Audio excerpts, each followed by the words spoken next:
Britain is now a nation teeming with political prisoners, filled to the rafters with anybody bold enough to speak the truth.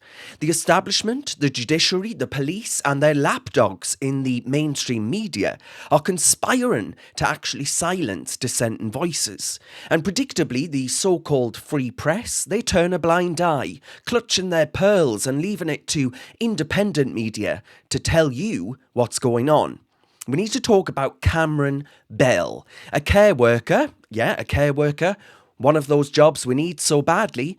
She turned a citizen journalist for a night at just 23 years old, and now she's serving a 9-month prison sentence for her trouble. Her crime, my friends, was walking home from work, live streaming a commotion going on in Tamworth off of her smartphone, and referring to illegal migrants as tramps. Now, even if you think that's nice or not, since when was bad taste a crime? She wasn't rioting, she wasn't violent, she wasn't inciting violence, yet Staffordshire Police and Judge John Edwards decided that this young woman in a vital role was a threat so grave to society that she deserved immediate custody. They didn't lock her up because she was dangerous. They locked her up because she dared to broadcast her thoughts and what was going on in the streets of Britain after the Southport massacre. To me, this isn't justice. This is a chilling warning to absolutely anybody who doesn't toe the establishment's line.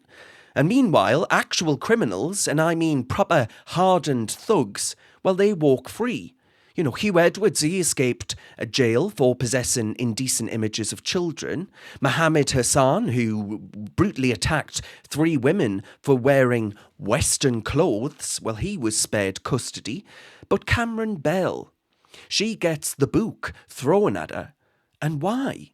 Well, it's because I can think of no other reason. She's working class, she's white, she's unafraid to speak her mind. She's a problem. The establishment can't stand people like Cameron.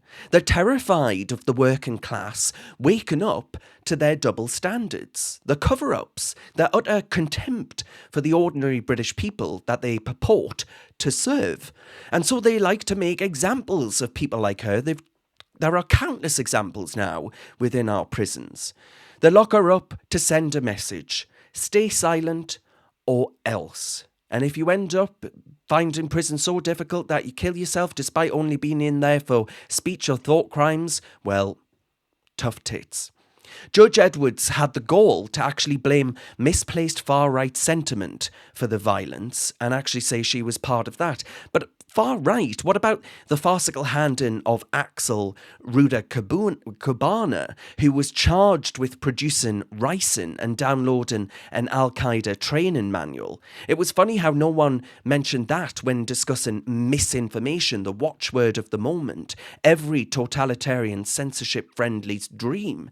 The government and the police didn't want you to know anything about Axel until they absolutely had to.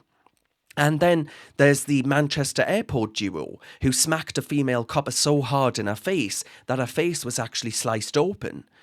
This isn't just about Cameron Bell, right? This is about all of us who dare to question the orthodoxy. People like me and Alison Pearson, we get police turning up and saying they're going to give us non-crime hate incidents over tweets or over YouTube videos, while burglars roam free. Every day, Brits are told to shut up, while elites like Starmer and Yvette Cooper wring their hands about free speech abroad.